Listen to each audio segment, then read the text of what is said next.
Es esmu Sintija Grišule un mani izopārstniecībā SIA DRSG praksa. Patiesībā mēs Smart Medical izvēlējāmies ļoti nejauši, tāpēc, ka Smart Medical ir īstenībā vienīgais, kuru visi zina. Pa viņu ir dzirdēti kolēģi, kuriem ir šī sistēma.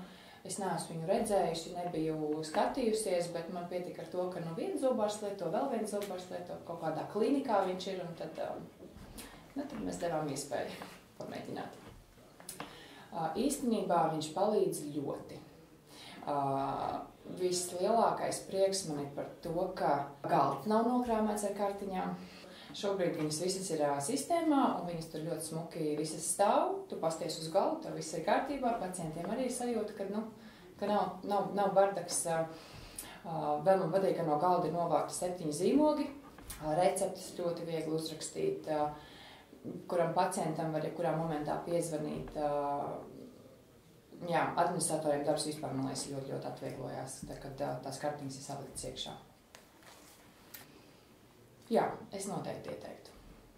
Tas nav viegli uzreiz, bet tad iedomājās, kad visas kartiņas un visi pacienti ir sistēmā salikti, tad tiešām darbs ir vieglāks.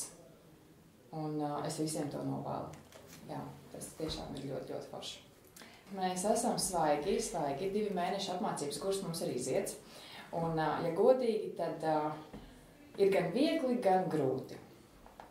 Viegli ir tajā ziņā, ka jā, no Smart Medical puses tas tiešām ir viegli, ir izveidot ļoti forši daudz visādi video, pamācības, soli pa solim, kā viss ir jādara.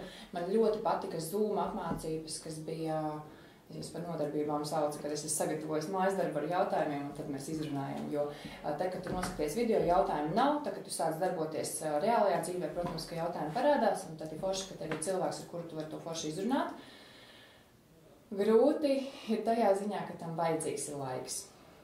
Man paveicās ar to, ka es biju tiešajā darbā ar pacientiem diezgan maz, līdz ar to man bija diezgan daudz brīva laika, kad es varēju noskatīties tos video un padarboties pie tā kompīša.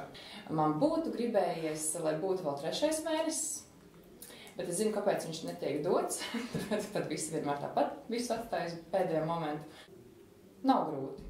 Grūti nav, vajag tikai laiku un gribēšanu, tiešām gribēšanu to visu ieviest un izdarīt.